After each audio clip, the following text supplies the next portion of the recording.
Amém. Graça e paz, irmãos. Boa noite a todos. Graças a Deus. Mais um dia na presença do Senhor. O Senhor tem cuidado de nós e nós chegamos no último mês do ano, dezembro, e passou rápido para você ou não? Parece que a gente vai envelhecendo e o tempo, em vez de ficar mais lento, passa mais rápido, não é? Me parece que, fechou e abriu os olhos, já é dezembro. Mas, vou falar a verdade para vocês, e os irmãos que já me conhecem sabem que eu gosto muito de dezembro. Eu gosto porque chegamos a mais uma conclusão de um trabalho de um ano, mas também é um mês de nós relembrarmos a vinda do nosso Senhor, celebração do Natal. E eu gosto disso, eu gosto mesmo. Como crente cristão, eu fico muito feliz em compartilhar os méritos deste grande evento com toda a sociedade. Não posso deixar passar essa oportunidade. É uma oportunidade ímpar que nós temos, pois a sociedade tem cada vez mais se afastado do real sentido do Natal. Isso é verdade. As pessoas têm se afastado da real pessoa do Natal. As pessoas trocaram a música Vinde Cantar e Jesus Nasceu pela música Então é Natal. Não é assim? Você entra na loja, está tocando essa música. Mas esse mês é um mês propício, lógico que todos os meses são, mas esse mês é um mês propício para relembrarmos as verdades do advento, da vinda do nosso Senhor. E o meu receio é que cada vez mais as pessoas percam essas raízes importantes do Natal, que cada vez mais elas se tornem ocultas para a maior parte da sociedade e também da igreja. Todo ano, a nossa sociedade, dirigida pelo consumismo, dirigida pelo individualismo, torna-se cada vez menos consciente das próprias raízes históricas e muitas dessas raízes são fundamentadas na fé cristã. E as pessoas se esquecem disso. E é lógico que nós meditamos aqui sempre sobre Cristo. Qualquer domingo aqui é somente Cristo. Cristo é o autor e consumador da nossa fé. Mas fato também é que nessa época as verdades do cristianismo ficam mais acessíveis. As pessoas parecem que estão mais abertas. E também, então, é uma grande oportunidade para nós compartilharmos, mas também para nós relembrarmos essa grande história real que mudou o calendário. Que a partir do nascimento de Cristo, o calendário agora é antes de Cristo e depois de Cristo. E como nós vamos deixar isso passar em branco? Logicamente que não. Então a minha esperança é que no final dessas 4 reflexões que nós teremos, no final dessa série, é que o sentido do Natal seja ainda mais compreendido por mim e por você. E que o Cristo, aquele que se fez carne, se veio como um bebê, nasceu numa manjedoura, que o Cristo seja glorificado nesse lugar para todo sempre, em nome dele, Cristo Jesus. Amém? Então eu quero que você também, assim como eu, se empolgue com isso, se alegre com isso. Por quê? Porque Jesus nasceu. E Jesus nasceu e morreu e ressuscitou. E por isso nós estamos aqui. Então nós vamos relembrar isso. E o texto bíblico que nós vamos meditar hoje está em Isaías, profeta Isaías, capítulo 8.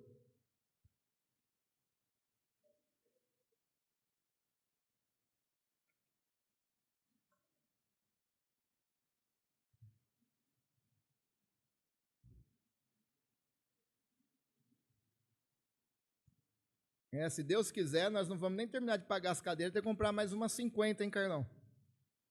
Amém, irmão? Amém.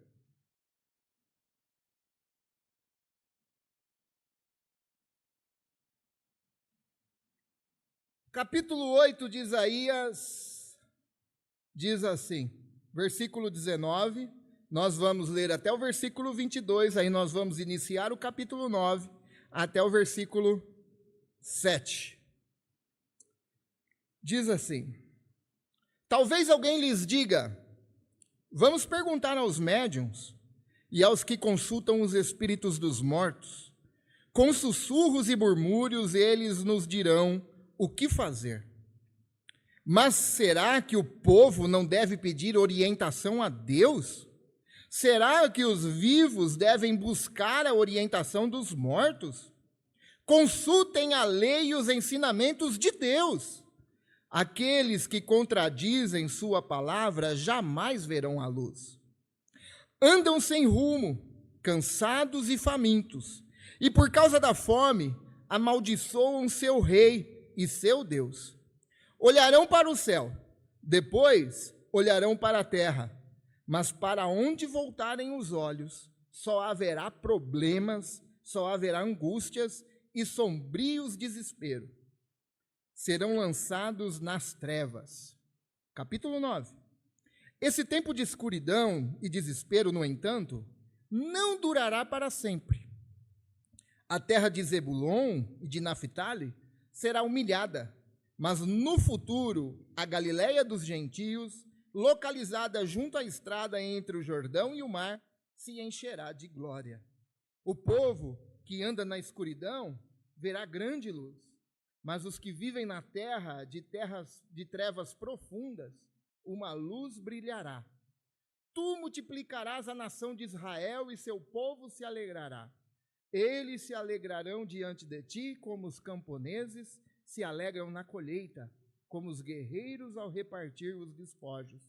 Pois tu quebrarás o jugo de escravidão que os oprimia, e levantarás o fardo que lhes pesava sobre os ombros, quebrarás a vara do opressor, como fizeste ao destruir o exército de Midian. As botas dos guerreiros e os uniformes manchados de sangue das batalhas serão queimados, servirão de lenha para o fogo, pois um menino nos nasceu, um filho nos foi dado, o governo estará sobre seus ombros, e ele será chamado de Maravilhoso Conselheiro, Deus Poderoso, Pai Eterno e Príncipe da Paz. Seu governo e sua paz jamais terão fim. Reinará com imparcialidade e justiça no trono de Davi para todo sempre. O zelo do Senhor dos Exércitos fará que isso aconteça. Amém e amém. Vamos fechar os olhos, vamos orar? Pai, em nome de Jesus, fala conosco nessa noite. Tenha misericórdia de nós, Senhor. Precisamos ouvir a Tua voz, Pai. Fala ao nosso coração, ministra a Tua palavra ao nosso coração. Em nome de Jesus. Amém e amém. O Natal com N maiúsculo, contém muitas verdades espirituais. Mas será difícil entendermos essas verdades se não compreendermos primeiro essa: a luz raiou. Mas também há uma verdade, que o mundo está em trevas. Que o mundo está num escuro total. Em que sentido o mundo está em trevas? As trevas na Bíblia se refere tanto ao mal, mas também à ignorância. As trevas se referem primeiro, o mundo está repleto de maldade, de sofrimento, de violência. Você olha para o mundo, pós-queda, isso sempre foi real, isso sempre existiu. E cada vez mais as coisas vão se intensificar para a volta do nosso Salvador.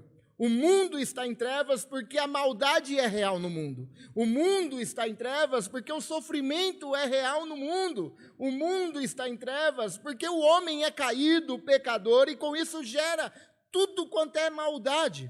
Mas também o mundo está em trevas, em segundo lugar, porque ninguém sabe curar a maldade.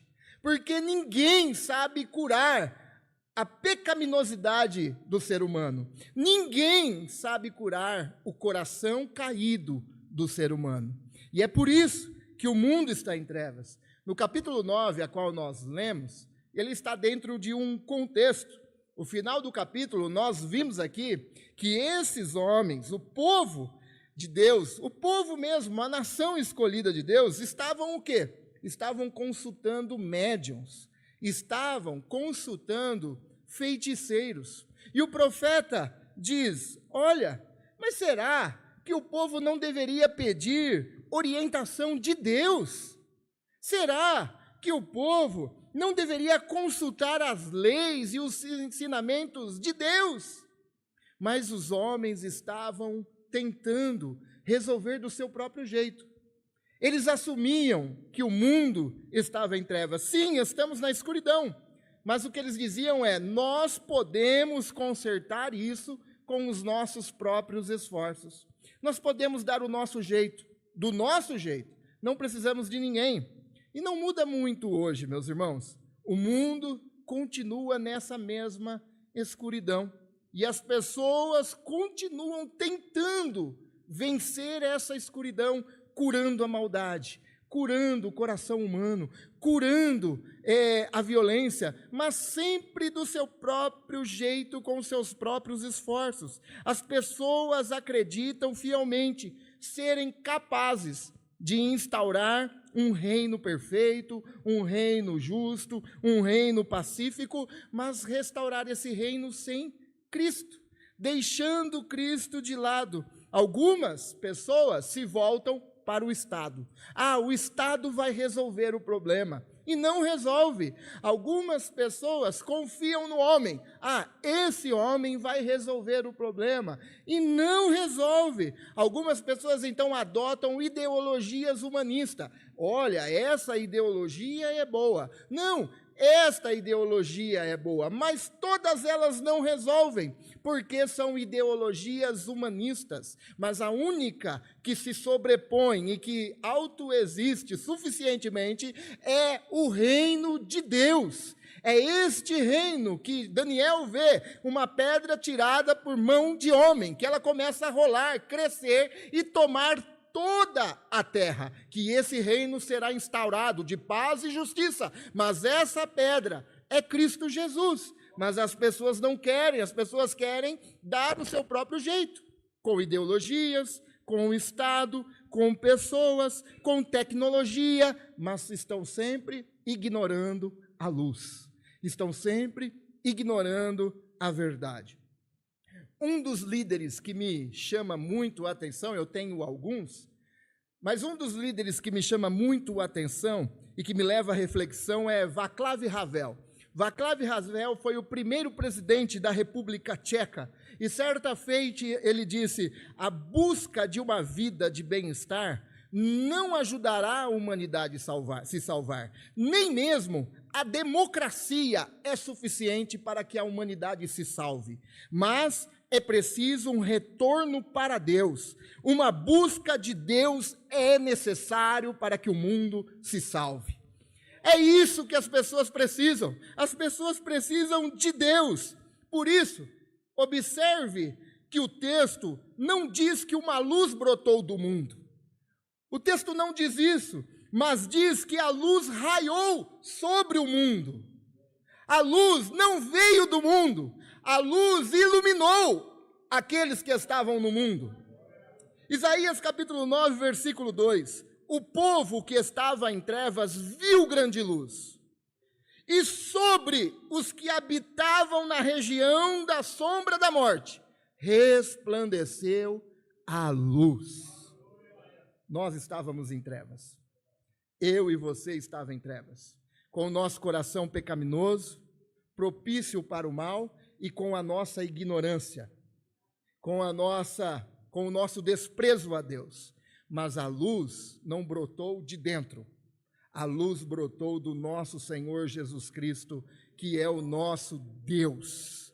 Ele veio, penetrou em nosso coração, o Espírito Santo agiu, tirou a nossa ignorância, caiu os véus dos nossos olhos e reconhecemos que nós somos pecadores.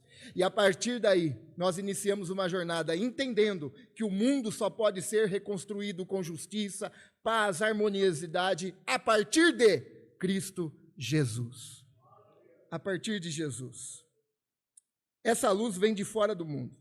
Essa luz não veio do mundo, não veio de seu sistema, não veio de sua modernização, não veio de ideologia, não veio de partido político. Essa luz veio de Cristo, veio do próprio Deus se fazendo carne. Não veio de ser humano, não veio de homem, foi o Deus se tornando homem. Não veio de uma ideologia apresentada falando, não, essa é certa, aquela é correta, essa atende mais os pobres, não, essa atende mais o rico, essa dá mais valor ao dinheiro. Não, essa dá o valor à alma do ser humano caído. A luz veio sobre aqueles que estavam nas trevas. Quando Isaías fala da luz de Deus resplandecendo, ele usa um exemplo como o sol, resplandecer como o sol. E isso é interessante porque nós podemos pensar em algumas coisas. Primeiro, é que o sol traz vida. Não existe vida sem o sol. E Jesus Cristo é a luz e a vida, e ele afirmou isso. João capítulo 8, versículo 12 diz, Jesus voltou a falar ao povo e disse, eu sou a luz do mundo. Se vocês me seguirem, não andarão no escuro, pois terão a luz da vida. A luz da vida, irmão. Tem gente que quer vida, mas não existe vida aquém de Cristo. Não existe vida fora de Cristo. Pois Cristo disse, eu sou a verdade e a vida. E ninguém vem ao Pai, que é autor da vida, se não passar por mim. Se não passar por Cristo Jesus. Jesus é o único caminho aonde você desfruta de uma vida real e verdadeira. Gênesis nos fala que após a queda nós passamos a conhecer a morte física e a morte espiritual. Mas também as Escrituras nos revelam o centro da história, aonde é Cristo, o nascimento, a natividade de Cristo se fazendo carne, morrendo e ressuscitando. E agora nós começamos a experimentar a vida novamente. O que é vida? Ora, Atos capítulo 17, 28 nos diz que em Deus nós vivemos, em Deus nós nos movemos e em Deus nós existimos. Quer dizer o quê? Não existe nada fora de Deus. Não existe nada fora de Deus. Ou seja, não há vida fora de Deus e fora de um relacionamento com Ele. O que nós precisamos? Você quer receber mais dessa vida? Não estou falando apenas dessa vida transitória, mas eu estou falando de ter vida nessa vida transitória, mas gozar de uma vida eterna, de uma vida na presença de Deus. O que nós precisamos fazer? Um relacionamento constante com Deus. Um relacionamento não só no domingo ou à noite, mas um relacionamento na segunda, um relacionamento na terça, na quarta, na quinta, na sexta, no sábado e no domingo a gente fecha com a cereja do bolo. Mas o relacionamento com Deus é todos os dias. Quer receber vida? Em Deus nós vivemos, em Deus nós nos movemos e em Deus nós existimos. Em Deus é o sentido de todas as coisas. Segunda coisa é que o sol, ele revela a verdade. O sol traz a verdade à tona. Deus é a fonte de toda a verdade. 1 João, capítulo 1, versículo 5 diz, esta é a mensagem que ouvimos dele e que agora lhes transmitimos. Deus é luz e em Deus não há escuridão alguma, porque ele é a própria verdade. Portanto, se afirmamos que temos comunhão com ele, mas vivemos na escuridão, mentimos. Não existe meio termo. Ou nós vivemos na luz, ou vivemos nas trevas. E se Deus se revela para nós, é impossível, nesse encontro com a luz, nós continuarmos em trevas. Se nós vivemos na escuridão, mentimos e não praticamos a verdade. E Deus é a verdade. Deus, Ele nos revela a verdade. Qual verdade é essa, pastor? Ele traz a verdade sobre a nossa situação. Quando a luz raia sobre aqueles que estão em trevas, aqueles que estão em trevas agora caem dos seus olhos as escamas e ele sabe o quão pecador ele é. As trevas lança todo o engano embora e mostra que nós precisamos de um Salvador. Que nós precisamos de alguém para ser salvos, que eu não consigo me salvar. Salmo 49 diz que ninguém pode remir a seu irmão, porque ele não dará conta de remir a si próprio. Quando essa luz se revela nas trevas, ela traz toda essa verdade da nossa pecaminosidade. Ele revela a verdade do qual nós somos pecadores, mas ao mesmo tempo ele nos traz a verdade que nós somos amados de Deus e nós podemos ser perdoados por Ele em Cristo Jesus. A verdade revela, a luz traz a verdade à tona. Terceiro, é que o sol é belo. E junto com o sol vem alegria, a luz é deslumbrante e traz alegria. Eu me lembro numa conversa com um amigo meu, e ele me disse que lá na Inglaterra o índice de isolamento, depressão é muito grande, porque na maioria do tempo o céu é cinzento ou escurece muito cedo e as pessoas então, elas se retraem, elas ficam isoladas. E o índice de tristeza, de depressão lá é muito alto. As pessoas ficam reclusas. O que eu quero dizer com isso? Eu quero dizer com isso que usando essa simbologia, quando o sol ilumina sobre as trevas, Cristo traz alegria ao nosso coração, traz paz ao nosso coração. Deus é a fonte de toda beleza, Deus é a fonte de toda alegria. Calvino dizia que toda a criação é apenas o sermão de Deus, é apenas a pregação de Deus. Você admira a criação? Isso tem que te remeter a Deus, porque Deus é a fonte de toda beleza e de toda alegria. E toda alegria se encontra, na verdade, em Deus. E qualquer outra coisa que você desfrute, que você fala, nossa, que alegria por isso, isso é apenas algo derivado. Por que eu digo isso? Pois o fato é que as pessoas estão procurando por Deus. Elas só não sabem isso ainda. Mas elas estão procurando ocupar o lugar que é do nosso Senhor Jesus Cristo. A pergunta, então, para nós é, como essa luz pode se tornar nossa? Como essa luz pode fazer parte de mim? Como que essa luz pode fazer parte do meu dia a dia, da minha vida diária? E aí eu chamo essa luz de a luz da graça. A luz do favor imerecido de Deus. Versículo 6 do capítulo 9 diz, pois o menino nos nasceu, e um filho se nos deu. Nos deu. O texto não diz somente que o menino nasceu, mas esse filho foi dado. E dado é graça. E graça vem da palavra carisma, que significa presente.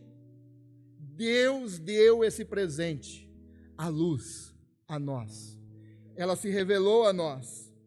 Trata-se de um presente que só pode ser seu se você estiver disposto de receber, não por méritos, mas pela graça. Pela graça em Jesus Cristo. O único modo de recebê-lo é admitindo que isso é graça imerecida. Um menino nos nasceu e um filho se nos deu. Esse presente veio de Deus. Ele sabia, ele sabe que nós não podemos nos salvar a nós mesmos. Por isso Jesus, falei com o irmão Carlos hoje, Agora nós temos outro Carlos, Carlos Castilho. Jesus sempre foi o plano A de Deus. Quando o homem pecou, Deus não olhou e falou assim: o que eu faço agora?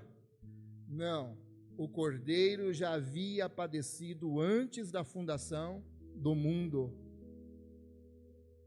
O Cordeiro já havia sido sacrificado por mim e por você. O menino nos nasceu e um filho, o Cordeiro, nos foi dado para perdoar o meu pecado, o seu pecado. E o único modo de recebê-lo é admitindo isso, que é por graça, não é por mérito. Não é pelo seu poder intelectual, não é pelo dinheiro que você tem na conta, não é pelo talento que você tem, não. É graça de Jesus Cristo. E reconhecer que não há em você nenhum mérito para receber esse filho que nos foi dado. Natal tem relação com troca de presentes, não é? Amigo secreto e tantas outras coisas. Mas esse presente que nos foi dado é desafiador. Por que é desafiador? Pois ele desafia o meu ego. Esse presente que me foi dado, ele desbanca o meu orgulho. Esse presente que me foi dado, que foi na cruz do Calvário, ele me joga no chão e fala para mim: quem és tu? Quem és tu? Ele é desafiador. Por quê? Porque ele me faz admitir os meus erros. E não é fácil você receber um presente e ter que admitir a sua fraqueza. Não é fácil você receber o teu presente e falar assim: não, você não precisa me dar nada e não vai ficar devendo nada. Mas eu não gosto de dever nada para ninguém. Não é fácil porque esse presente, ele nos mostra os nossos defeitos, ele nos mostra que nós necessitamos de ajuda. E eu vou falar a verdade, nós com o nosso coração caído, nós temos dificuldade em assumir isso. Porque nós somos orgulhosos, prepotentes. Nós somos, irmãos. É por isso que nós temos que nos alimentar da vida de Deus, para que cada vez mais nós possamos dizer como João, que ele cresça e que eu diminua. Jamais um presente nos fará engolir o nosso orgulho tão profundamente como esse presente verdadeiro do Natal, a luz da graça. Porque se pudesse, a gente comprava a nossa salvação. Se pudesse, a gente faria de qualquer jeito para a gente ter a salvação. Mas quando é expresso para nós que nós somos pecadores, não merecedores, a única coisa que nos leva a fazer é cair de joelho, dizer: Senhor, eu te agradeço pela tua graça e misericórdia. Por quê? Porque eu sou pecador. Eu sou pecador. Natal é isso. É a consciência de que nós estávamos fatalmente perdidos, de que somos tão incapazes de nos salvar, e que nada menos do que a morte de Jesus poderia fazer isso salvando a gente. Ninguém. Natal é isso. Nos mostra que nós não somos capazes de levantar a nossa cabeça e levar uma vida moralmente correta, boa, e solucionar o problema do mundo com uma luz de dentro. Natal nos mostra que nós precisamos de Cristo para que o reino de Deus avance sobre a terra, conquistando cada milímetro da terra, e o reino que vem do céu seja instituído na terra. Venha o teu reino aqui na terra, como já está estabelecido no céu. Não existe como consertar o mundo aquém de Jesus. Não existe. Para aceitar o verdadeiro presente do Natal, é preciso admitir que você, eu e todos nós aqui somos todos pecadores, falhos, cheios de mazela. Para receber esse presente de Deus, Nós precisamos nos arrepender dos nossos pecados. Nos arrepender das coisas que nós fazemos, que ninguém sabe, só Deus. E deixar isso de lado e abandonar o pecado, para que esse presente seja real na nossa vida. Há apenas uma maneira de ser salvo, e essa maneira é pela graça no nosso Senhor Jesus Cristo, confessando Ele como nosso Senhor. É preciso abrir mão do próprio controle da vida, entregar o controle da vida para Cristo, para que Ele dirija os nossos passos, a nossa vontade, a nossa razão e os nossos sentimentos. Isso é entregar o nosso controle da vida a Cristo. É isso que é desafiador. Aceitar esse presente de Deus é desafiador.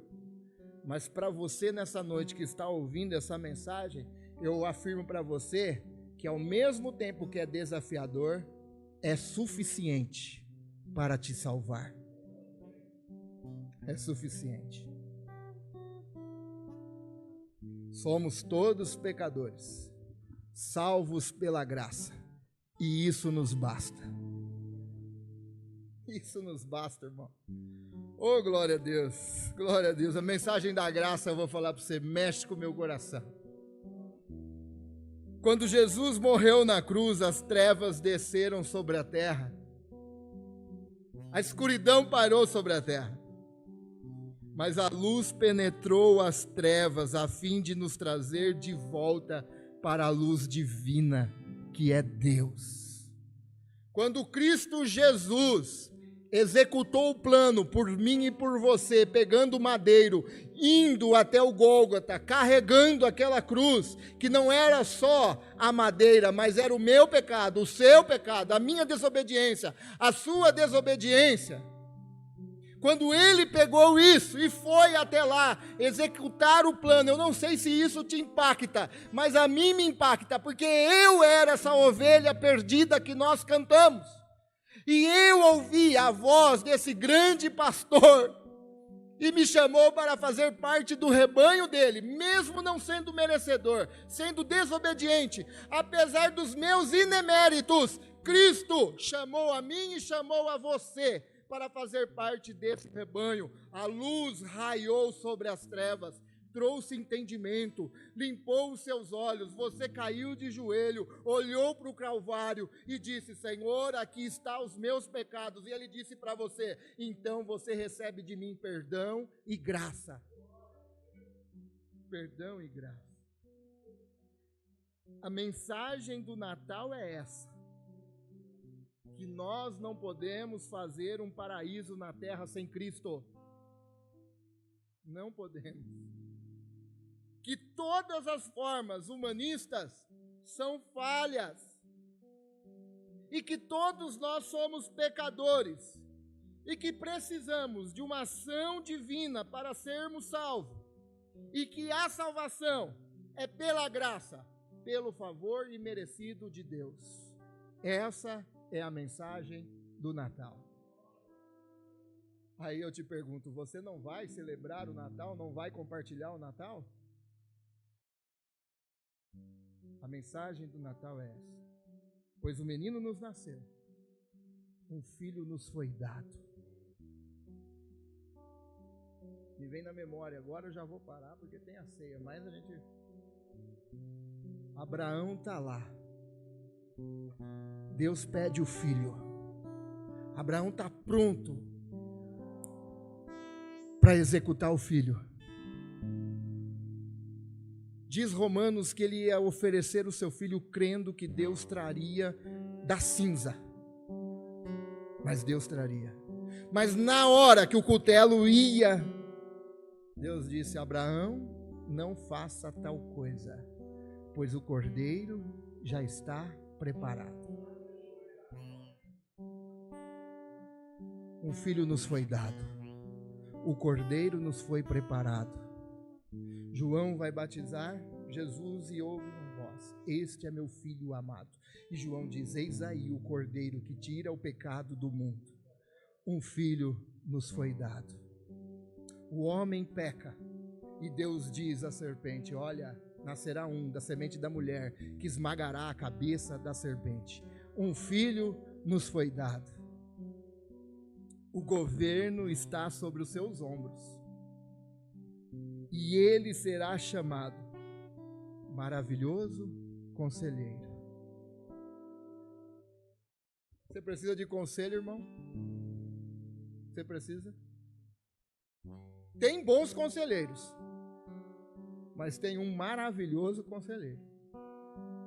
E ele será chamado Deus Poderoso, Pai Eterno, Príncipe da Paz. Seu governo e sua paz jamais terá fim. Olha aí.